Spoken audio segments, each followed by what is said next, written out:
وَإِذْ فَرَقْنَا بِكُمُ الْبَحْرَ، اور پھر یہ نعمت بھی یاد کرو جب ہم نے تمہارے لیے سمندر کو پھاڑ دیا، وَأَغْرَقْنَا آلَ فِرْعَوْنَ، اور فرعون کی قوم کو، فرعون کی آل کو، فرعون کے ماننے والوں کو ڈبو دیا، وَأَنْتُمْ تَنْظُرُونَ، اور تمہارے دیکھتے دیکھتے ڈبو دیا۔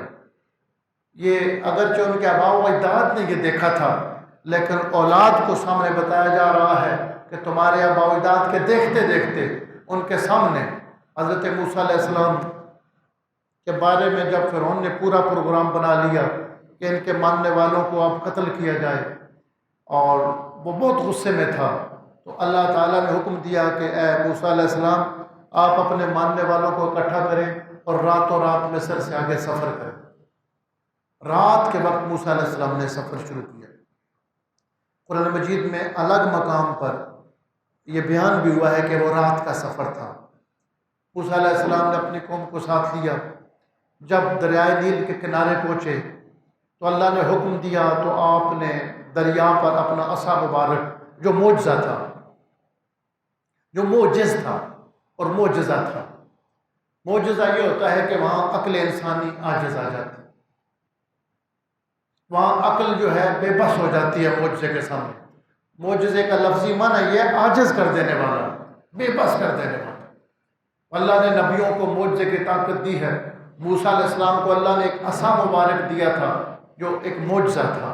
قرآن میں بیان ہوا کہ موسیٰ علیہ السلام نے فرمایا یہ عصائی، یہ میرا عصا ہے، اتوکا علیہا، میں اس پر ٹیک لگاتا ہوں، وَأَعُشُّ بِأَعْلَىٰ غَنَمِي، اپنے درختوں سے پتے بکریوں کے لیے جاڑتا ہوں، وَلِيَ مَعَارِبْ فِي مَعَارِبْ أُخْرَىٰ، اور وَلِيَ فِي مَعَارِبْ أُخْرَىٰ، اور بھی کام لیتا ہوں۔ تو موسیٰ علیہ السلام کا جو عصا مبارک تھا ایک معجزہ تھا، اس سے طرح طرح کے معجزات ظاہر ہوئے۔ ان میں سے ایک معجزہ یہ ظاہر ہوا، آپ نے اس طرح عصا مبارک مارا تو دریا میں راستے بن گئے۔ جس طرح پہاڑ ہوتے ہیں، ادھر ادھر پہاڑ کھڑے، درمیان میں راستے بن گئے۔ آپ کا جو قوم تھی اس کے 12 خاندان تھے، 12 قبیلے تھے، وہ سارے گزر گئے۔ فرعون اپنے لشکر سمیت وہ جب اس دریا میں اترا، جب وہ بالکل درمیان میں پہنچے، اللہ نے دریا کو چلنے کا حکم دیا۔ اس طرح فرعون اور اس کی قوم غرق ہو گئی۔ اللہ نے موسیٰ علیہ السلام کی قوم کو نجات عطا فرمائی۔ یہ اتنی بڑی نعمت تھی کہ بعد میں بھی یہود ہمیشہ عاشور کے دن 10 محرم کو روزہ رکھتے تھے۔ حدیث شریف ہے مسلم شریف میں، حضور صلی اللہ علیہ وسلم جب مدینہ شریف تشریف لے گئے، آپ نے دیکھا کہ یہودی 10 محرم کا روزہ رکھتے ہیں۔ فرمایا یہ کیوں رکھتے ہو؟ تو کہنے لگے اس دن اللہ نے موسیٰ علیہ السلام اور ان کی قوم کو فرعون سے نجات عطا فرمائی۔ تو حضور صلی اللہ علیہ وسلم نے فرمایا نحن احق بموسیٰ منکم، صحابہ کو فرمایا تم بھی روزہ رکھو، موسیٰ علیہ السلام کی نجات اور ان کی فتح پر زیادہ حق ہمارا بنتا ہے کہ ہم موسیٰ علیہ السلام کی خاطر روزہ رکھیں۔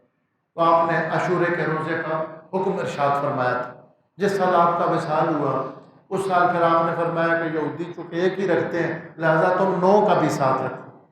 آئندہ سال کے لیے فرما دیا، لیکن اس سے پہلے آپ کا وصال ہو گیا، تو کوشش کرنی چاہیے کہ 9 اور 10 دونوں کا روزہ رکھا جائے۔ وہ مشابہت ختم کرنے کے لیے، کیونکہ یہودی ایک ہی دن کا رکھتے تھے، فرمایا ان کے ساتھ چونکہ یہ مشابہت ہو جاتی ہے لہذا ساتھ تم 9 کا بھی رکھ لو، تاکہ ان سے تمہارا کام ذرا الگ ہو جائے۔ وہ ایک رکھتے ہیں تم 2 رکھو، تاکہ پتہ چلے یہودی اپنا کام کر رہے ہیں اور امت محمدی اپنا کام کر رہے ہیں۔ ان سے وہ جو تھوڑی سی مشابہت ہو رہی تھی اس کے ختم کرنے کے لیے آپ نے ارشاد فرمایا کہ ان سے چونکہ کام ملتا جلتا ہے تو اس کو الگ کرنے کے لیے آپ نے 9 کا بھی حکم ارشاد فرمایا۔ وَإِذْ فَرَقْنَا بِكُمُ الْبَحْرَ، اللہ فرماتے ہیں اس نعمت کو بھی یاد کرو کہ ہم نے سمندر پھاڑ دیا اور تمہیں نجات دی اور فرعون کی قوم کو غرق کر دیا۔ وَإِذْ وَعَدْنَا مُوسَىٰ 40 لَيْلَةً، اور یہ بھی اللہ کی نعمت یاد کرو کہ جب ہم نے موسیٰ علیہ السلام سے 40 راتوں کا وعدہ لیا، 40 راتوں کا وعدہ لیا کہ آپ کو حضور پر آ جائے، اور 40 راتیں جب موسیٰ علیہ السلام نے پوری کی تو اللہ رب العزت نے تورات عطا فرمائی۔